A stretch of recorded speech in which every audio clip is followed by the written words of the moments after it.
Bienvenidos a despachotributario.com. Vamos a analizar el contenido del derecho tributario como una de las áreas más modernas, nuevas y novedosas en el campo del derecho en general. El contenido del derecho tributario, para su análisis, para su estudio, pero también para su aplicación, se divide en una parte general y en una parte especial. El día de hoy vamos a analizar la parte general y en otra presentación vamos a analizar la parte especial. La parte general en Guatemala se encuentra en una norma específica, o sea, no está desgregada en diferentes normas, sino que hay una norma específica y esta norma es el Código Tributario. Dentro del Código Tributario nosotros encontramos que esta parte general del derecho tributario también tiene una división. Tenemos la parte, el contenido del derecho tributario que se divide en parte general y parte especial, y esta parte especial a su vez tiene otra división que es el derecho tributario material y el derecho tributario formal. ¿Cuál es la diferencia entre el derecho tributario material y el derecho tributario formal? Que el derecho tributario material contiene todas las normas relacionadas a cómo surge y además cómo se extingue la relación jurídico-tributaria u obligación tributaria, como le denomina el Código Tributario. Acá entonces, en esta parte material, nosotros encontramos el hecho generador, los sujetos, el sujeto pasivo, pero además del sujeto pasivo en general, el contribuyente, los obligados por deuda ajena, el objeto, la fuente de la obligación tributaria, la causa, el hecho generador y el elemento temporal. Podemos ver entonces que todos estos elementos que hemos mencionado forman la obligación tributaria o relación jurídico-tributaria. Y por otro lado, el derecho tributario formal son las formalidades de la aplicación de las normas que contienen el derecho tributario material al caso concreto. Por ejemplo, impuesto al valor agregado. Se lleva a cabo el hecho generador establecido en la ley del impuesto al valor agregado, prestación de servicios en el territorio nacional. Ese es el hecho generador. Desde el momento en que se lleva a cabo el hecho generador, surge la obligación de pagar el impuesto al valor agregado en relación a este caso concreto, y ahí se inicia todo el procedimiento de determinación del pago de la obligación tributaria. Esa es la parte formal. Las formalidades en cuanto al cumplimiento de la obligación tributaria. En relación a la norma general tributaria, que es el Código Tributario, en ella encontramos nosotros una parte semidoctrinaria.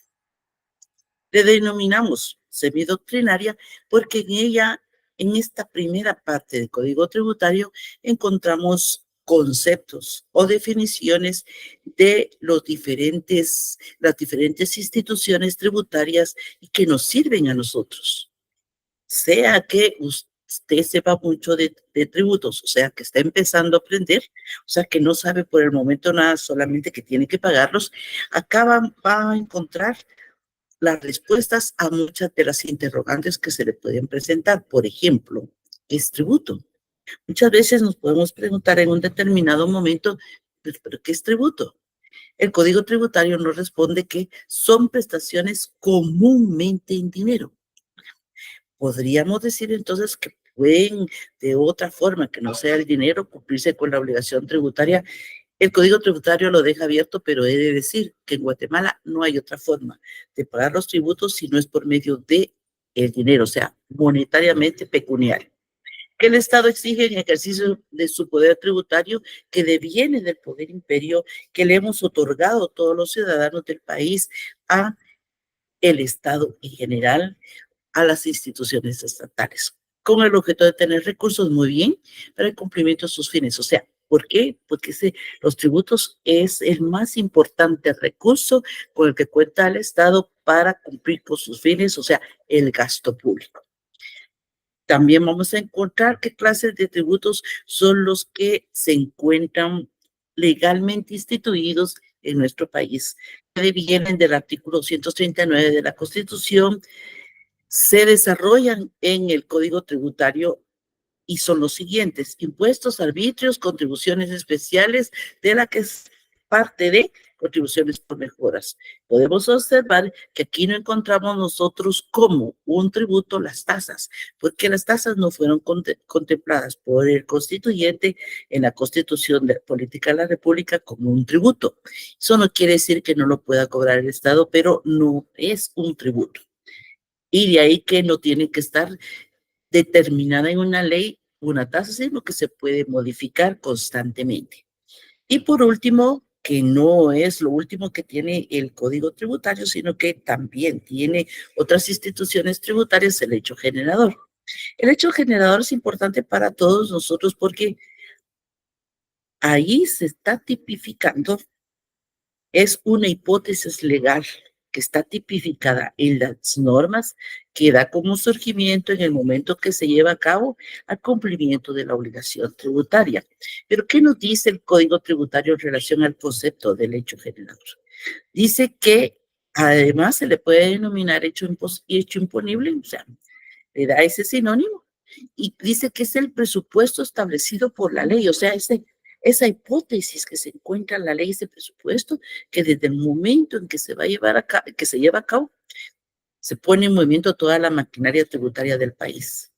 Para tipificar, dice el código, el tributo y cuya realización origina el nacimiento de la obligación tributaria. O sea, desde el momento que llevamos a cabo ese hecho generador establecido en aquella norma tributaria, desde ese momento surge la obligación de nosotros como contribuyentes de cumplir con la obligación tributaria.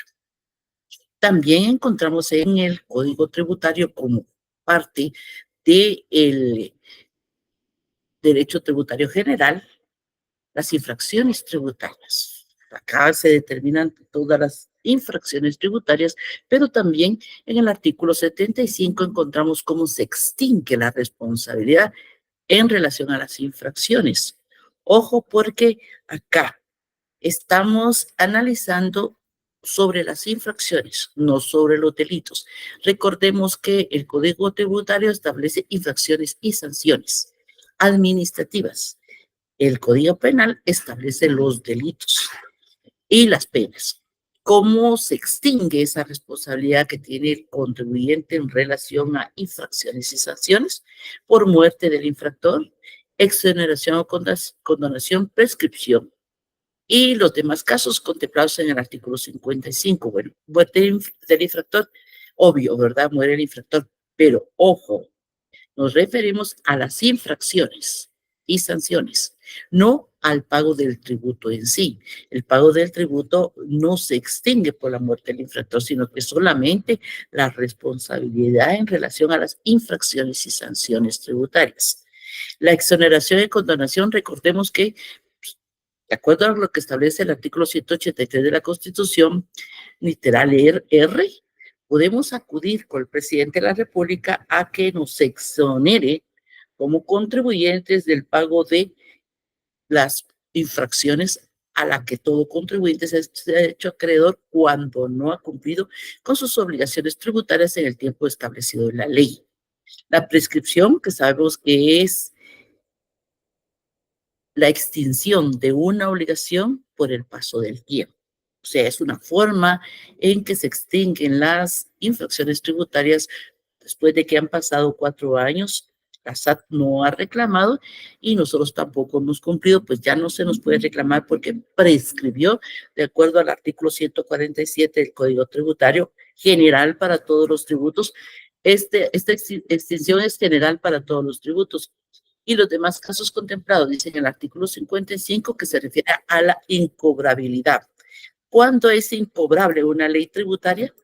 Pues una ley tributaria es incobrable cuando es menor a 2,000 quetzales el adeudo tributario, que es lo que establece el artículo 55 de la Constitución. Se puede pedir la incobrabilidad. También dentro del mismo Código Tributario, nosotros nos encontramos con disposiciones generales, infracciones y sanciones específicas. ¿A qué se refiere el Código Tributario? Cuando nos estaba mencionando, cuando el legislador vino e incluyó infracciones y sanciones específicas, pues que cuando no presentamos una declaración, varias declaraciones, nos hacemos acreedores a una sanción. Pero ojo, dependiendo de el tipo de declaración, así será la infracción. Para todos en general, porque estamos en la parte general del derecho tributario, son 30 quetzales diarios. Pero el máximo de sanción es dependiendo del tipo de declaración que se trate. Y ahí vamos a lo específico. 600 quetzales si es una declaración que se presenta en forma semanal o mensual. 1.500 si es trimestral, por ejemplo, las presentaciones trimestrales del impuesto sobre la renta o del ISO. Y 3.000 quetzales cuando es anual, por ejemplo, el impuesto sobre la renta anual. O sea, nos damos cuenta que para las mensuales o semanales son 600 quetzales. Óigase, IVA. La sanción por no haber presentado la declaración del IVA no presentado, no quiere decir pagado, sino que no presentado, son 600 quetzales. O sea, ahí es donde se especifica para cada una de las declaraciones cuál es la sanción correspondiente.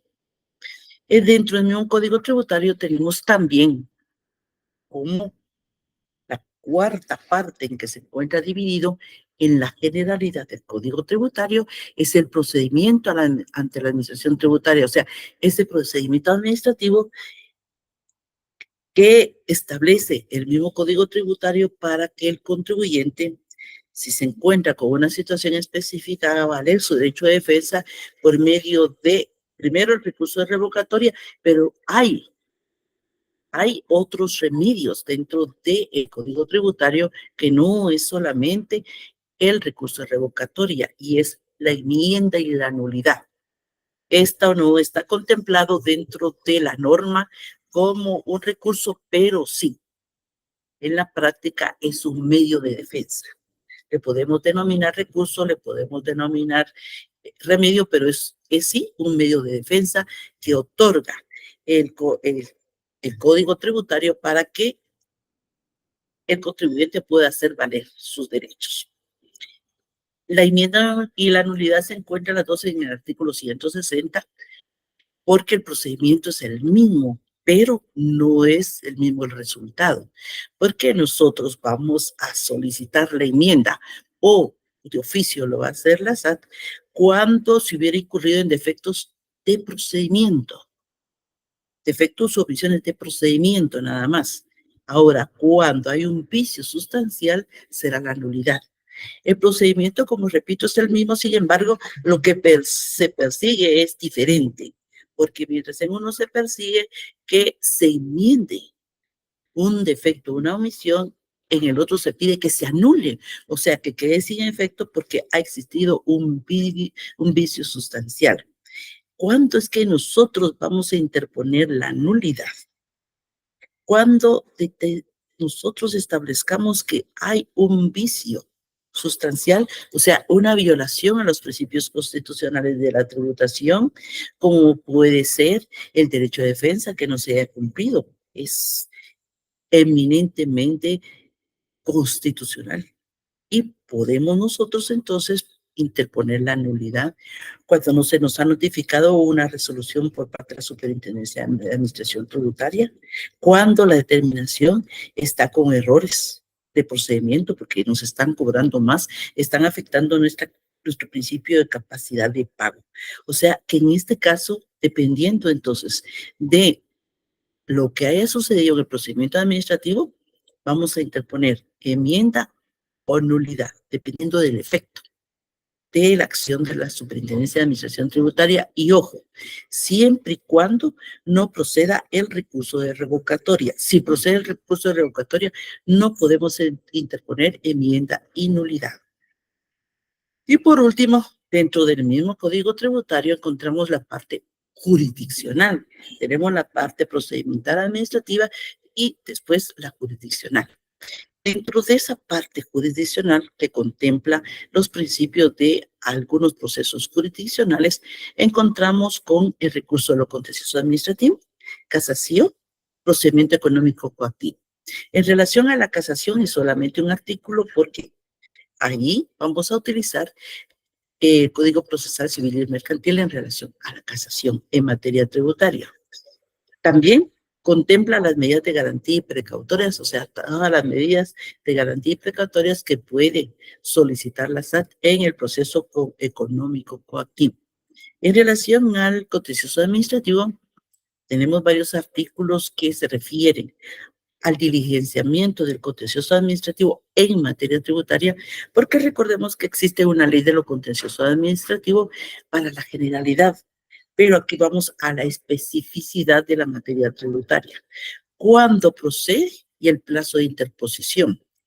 Dijo el legislador que es contra las resoluciones de los recursos de revocatoria y de reposición. Ojo, porque el recurso de reposición ya no se encuentra contemplado en el Código Tributario. Se interpone ante la sala que corresponda, o sea, la sala de lo contencioso administrativo en materia tributaria, integrada con magistrados especializados en materia tributaria, preferentemente, dice la norma. No es que tenga que ser así, pero de preferencia. Y diferencia con el contencioso administrativo en general, son solamente 30 días hábiles, a diferencia del contencioso administrativo en general, que son 3 meses. O sea, pues aquí hay una clara violación, a mi criterio, al principio de igualdad establecido en la Constitución Política de la República. Además, el memorial de demanda deberá obtener todos los requisitos que contempla el artículo 28 de la Ley de lo Contencioso Administrativo. Muy bien, muchas gracias por acompañarnos. Esperamos que sirva estas pequeñas cápsulas que despachotributario.com está